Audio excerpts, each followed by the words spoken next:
بسم اللہ الرحمن الرحیم۔ السلام علیکم ناظرین، آپ کا استقبال ہے ہمارے نالج شیئرنگ چینل موٹی بات میں، جہاں ہم اسلامی تعلیمات کو آسان اور دلچسپ انداز میں پیش کرتے ہیں۔ آج ہم مختلف اسلامی موضوعات پر گفتگو کریں گے۔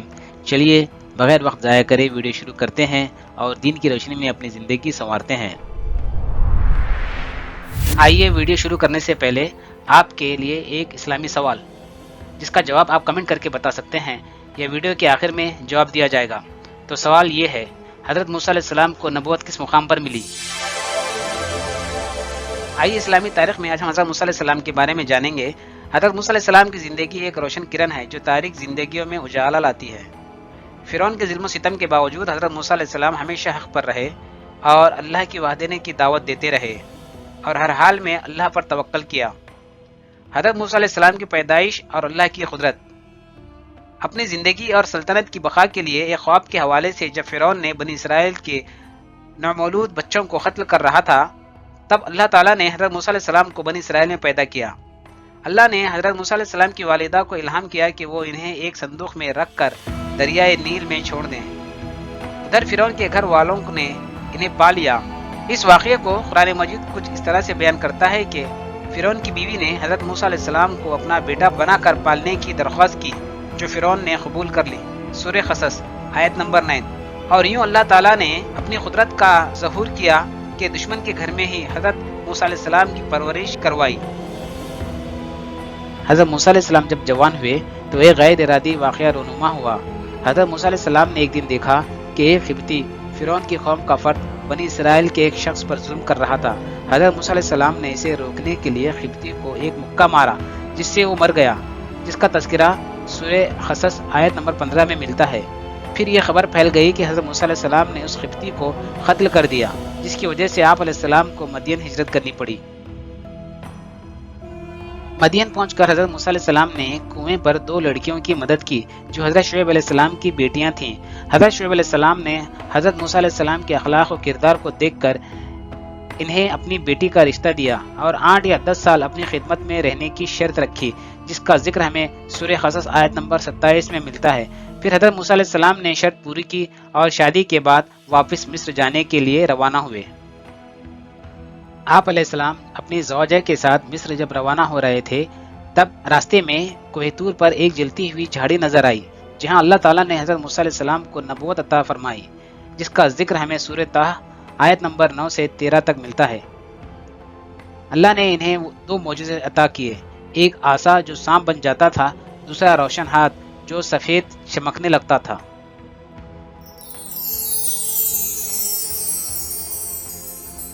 اسلامی تعلیمات میں آج ہم اولاد کی پرورش کے بارے میں اہم نکات معلوم کریں گے۔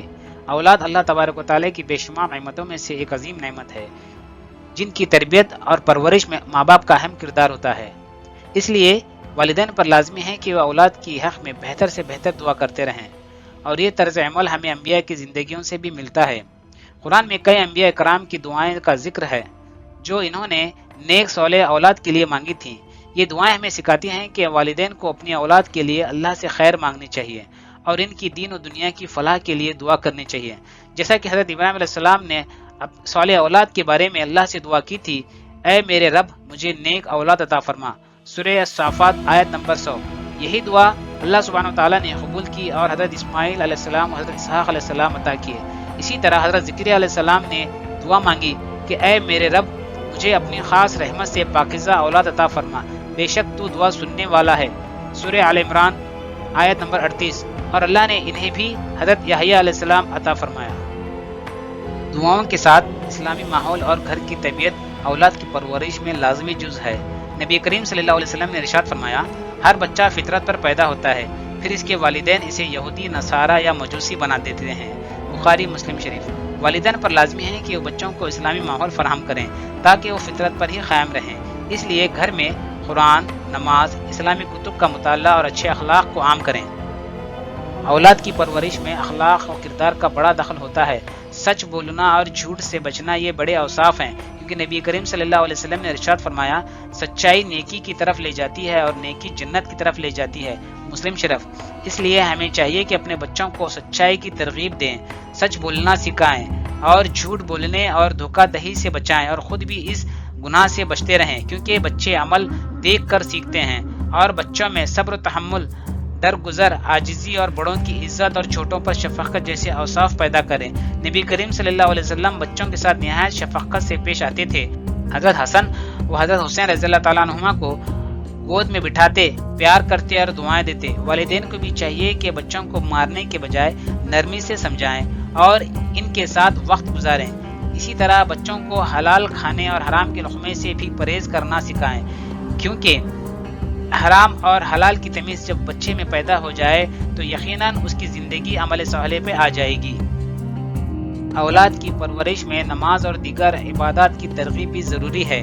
حدیث میں آیا ہے کہ بچوں کو 7 سال کی عمر میں نماز کے لیے حکم دو اور 10 سال کی عمر میں اگر وہ نماز نہ پڑھیں تو ہلکی سزا دو۔ ابو داؤد۔ بچوں کو نماز کا ماحول فراہم کریں اور خود بھی باقاعدگی سے نماز پڑھیں۔ روزانہ قرآن کی تلاوت، دعا اور صدقات دینے کی عادت ڈالیں۔ یاد رہے ان اوصاف میں ماں کا کردار نہایت اہم ہوتا ہے، کیونکہ ماں بچے کا پہلا اسکول ہوتا ہے جہاں وہ دنیاوی ہر چیز کو سیکھتا ہے اور سمجھتا ہے۔ اس لیے ماں اپنے بچے کو ہر چیز دین کے دائرے میں رہتے ہوئے سکھانے کی کوشش کرے۔ بچوں کو بچپن ہی سے توحید اور ایمان کا درس دیں، جس سے کہ بچہ آگے خود بخود پرہیزگار اور نمازی بن جائے۔ قرآنی نالج میں آج قرآن کے خصوصی معلومات حاصل کرتے ہیں۔ قرآن کریم میں 30 صورتیں ایسی ہیں جو 14 مختلف حروف مقطعات سے شروع ہوتی ہیں۔ قرآن کریم میں 5 صورتیں ایسی ہیں جو الحمدللہ سے شروع ہوتی ہیں۔ قرآن کریم میں 5 صورتیں ایسی ہیں جو قل سے شروع ہوتی ہیں۔ قرآن کریم میں 5 صورتیں ایسی ہیں جو سبح یا یسبح سے شروع ہوتی ہیں۔ آئیے روزے کو صحت مند بنانے کے لیے طبی ٹپس میں سبزے کا شربت بنانے کا طریقہ جانتے ہیں۔ اجزاء: 1 گلاس ٹھنڈا پانی، 1 چمچ دغم بلنگ یعنی 1 چمچ سبزہ، 1 چمچ شہد، 2 سے 3 قطرے لیمبو کا رس۔ ترکیب: سبزے کو 15 سے 20 منٹ کے لیے پانی میں بھگو دیں، اس میں شہد اور لیمبو کا رس ڈال کر اچھی طرح مکس کر لیں۔ افطار کے وقت پئیں، یہ توانائی بحال کرے گا اور جسم کو ٹھنڈا رکھے گا، دماغی قوت بڑھاتا ہے، جسم کو طاقت دیتا ہے۔ یہ افطار کے لیے بہترین سستا مشروب ہے جو عام گھر میں بنایا جا سکتا ہے۔ آج کے سوال کا جواب: کوہ طور پر حضرت موسیٰ علیہ السلام کو نبوت عطا کی گئی تھی۔ امید کہ آپ کو آج کا ویڈیو پسند آیا ہوگا۔ اس کو لازمی لائک، شیئر، سبسکرائب اور بیل آئیکن پر ضرور کلک کیجیے تاکہ آپ کو اس طرح کی ویڈیو کی نوٹیفیکیشن ملتے رہیں۔